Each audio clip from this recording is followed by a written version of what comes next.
একজন সফলকাম বান্দা, সেই বান্দার গুণাবলীর মধ্যে 4টি বিষয় উল্লেখ করেছেন।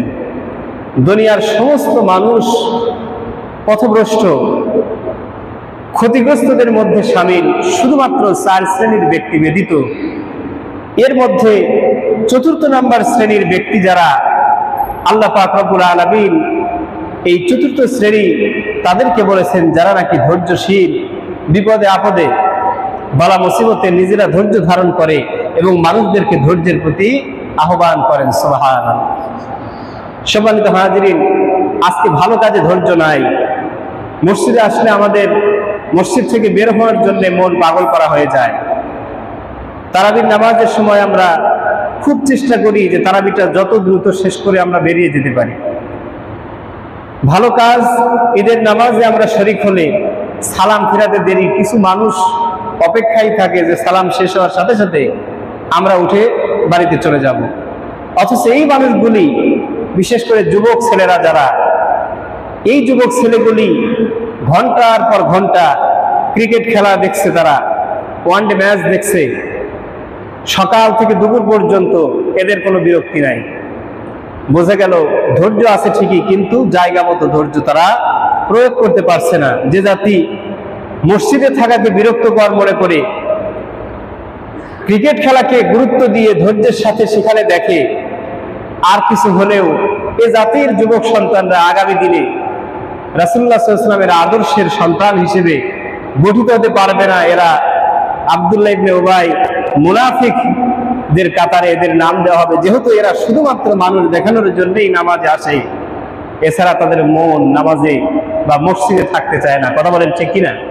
সম্মানিত ভাইয়েরা, সেই ধৈর্যের বিষয় নিয়ে আজকে আমরা আলোচনা করব। আল্লাহ পাক রব্বুল আলামিন বান্দাদেরকে লক্ষ্য করে ধৈর্যশীল সম্পর্কে কি বলেছেন সেটা জানবো। 1 নম্বরে যেটা জানবো সেটা হলো এই ধৈর্যের গুরুত্ব, সবরের গুরুত্বটা কি। আল্লাহ পাক পবিত্র কোরআনে সূরাতুল মাআরিজের ৫ম নম্বর আয়াতে বলেছেন, আল্লাহ পাক রব্বুল আলামিন বলেন, ফাসবির সাবরান জামিলা, সুতরাং তুমি উত্তম ভাবে ধৈর্য ধারণ করো। আল্লাহ পাক রব্বুল আলামিন বিশ্ব নবীজিকে ধৈর্য ধারণ করার জন্য নির্দেশ দিতেছেন। ও আমার নবী, ও আমার প্রিয় পয়গম্বর মুহাম্মদ রাসূলুল্লাহ, তুমি অবশ্যই উত্তম রূপে ধৈর্যশীল হও, ধৈর্য ধারণ করো। আমি আল্লাহ তাআলা তোমাকে ধৈর্য ধারণ করার জন্য নির্দেশ করেছি। জোরে জোরে বলেন সুবহানাল্লাহ।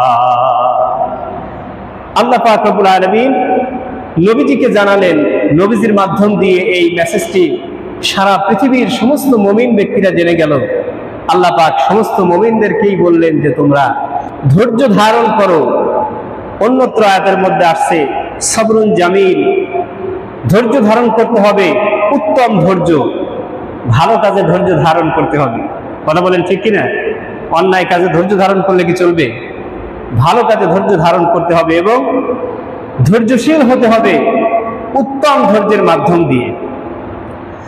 আল্লাহ পাক রব্বুল আলামিন বলেন, পৃথিবীর মানুষেরা ধৈর্য ধারণ করতে হবে, কারণ হলো এই দুনিয়ার জগতে যত নবী রাসূলগণ এসেছিলেন, যত পয়গম্বর পৃথিবীর জমিনে এসেছিলেন, সমস্ত নবী রাসূলদের মধ্যে একটি বৈশিষ্ট্য বিদ্যমান ছিল সবার ক্ষেত্রে। আমার প্রত্যেকজন নবী তারা অবশ্যই ধৈর্যশীল ছিলেন। জোরে বলেন সুবহানাল্লাহ। আল্লাহ পাক রব্বুল আলামিন সূরা আহকাফের 35 নম্বর আয়াতের মধ্যে বলেন, ফাসবির কামা সাবারা উলুল আজমি মিনার রাসূল। আল্লাহ পাক বলেন, অতএব হে রাসূল আপনি ধৈর্য ধারণ করুন, যেমনি ভাবে দৃঢ় চিত্তের অধিকারী রাসূলগণ ধৈর্য ধারণ করেছেন। আপনার পূর্বে যত নবী রাসূল এসেছেন সব নবীদের মধ্যে ধৈর্য ছিল। চিল্লায়া বলেন সুবহানাল্লাহ। সমস্ত নবী রাসূলরা ধৈর্যশীল ছিলেন, ধৈর্য ধারণ করেছেন। কথা বলেন ঠিক কিনা? বন্ধুরা আমার, ভাইরা আমার, আল্লাহ পাক রব্বুল আলামিন সূরা আনআমের 34 নম্বর আয়াতে বলেন, ওয়ালাকাদ কুযিবাত রুসুলুম মিন ক্বাবলিকা ফাসাবারু আলা মা কুযিবু ওয়া উযু হাত্তা আতাহুম নাসরুনা।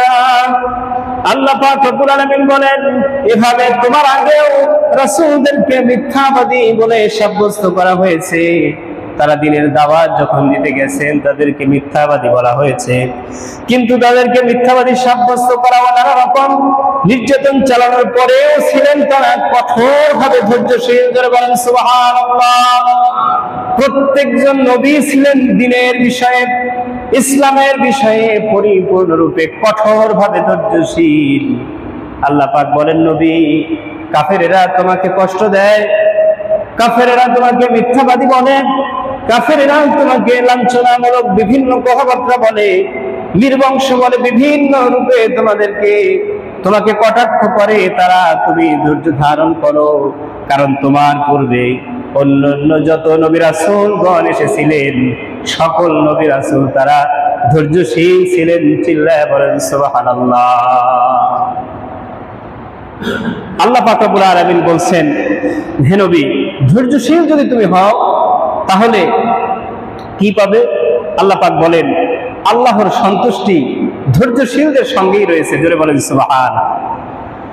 আল্লাহ পাক রব্বুল আলামিন সূরা মুদাসসিরের মধ্যে বলেন, ওয়ালি রাব্বিকা ফাসবির, তোমার প্রতিপালকের উদ্দেশ্যে ধৈর্য ধারণ করো। বুঝে গেল, দুনিয়ার জগতে তাসের আড্ডায় বসে তাস খেলার জন্য ধৈর্য ধারণ করার কথা আল্লাহ পাক রব্বুল আলামিন বলেন নাই।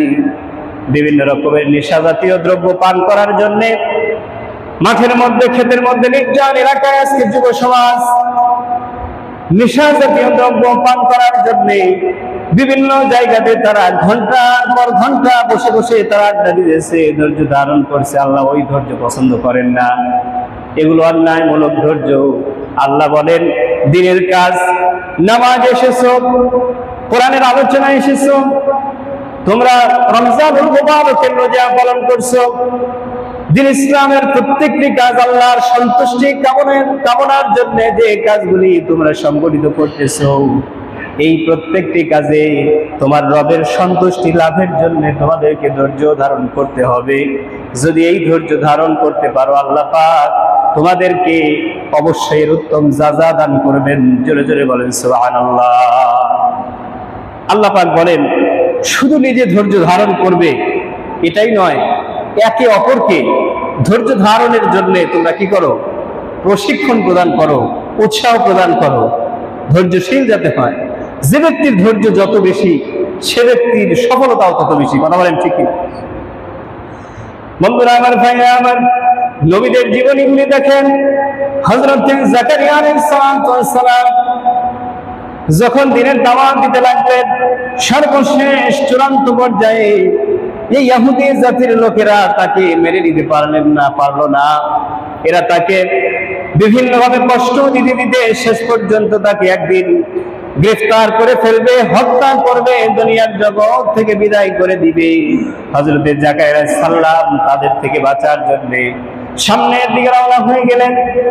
অবশেষে সবাই যখন তাকে ঘিরে ফেলেছেন, সামনে একটি বিশাল মোটা গাছ ছিল। জাকারিয়া আলাইহিস সালাম বললেন, গাছ, আমি আল্লাহর নবী, কাফেররা আমাকে ঘিরে ফেলেছে, তুমি আমাকে জায়গা দাও। সঙ্গে সঙ্গে গাছ দুই ভাগ হয়ে গেল। জোরে বলেন সুবহানাল্লাহ। জাকারিয়া আলাইহিস সালাম গাছের মধ্যে প্রবেশ করলেন। কাফের মুশরিকরা, ওই সময়ের জালিমরা, তারা সেই গাছের ভিতরে জাকারিয়া আলাইহিস সালাম প্রবেশ করেছে। নমুনা যখন পেয়ে গেল, তারা ওই গাছকে কেটে টুকরা টুকরা করলো। জাকারিয়া আলাইহিস সালাম গাছের মধ্যে ছিলেন। আল্লাহ পাক রব্বুল আলামিনের নির্দেশে এক চুল পরিমাণ তিনি ধৈর্য হারা হয়ে যান নাই। তাকে কেটে দুই টুকরা করে, দুই ভাগ করে দেওয়ার পরে টুকরা টুকরা করা হয়েছে। এভাবে নবী রাসূলগণ নির্যাতনের শিকার হয়েছে। হযরত আইয়ুব আলাইহিস সালাম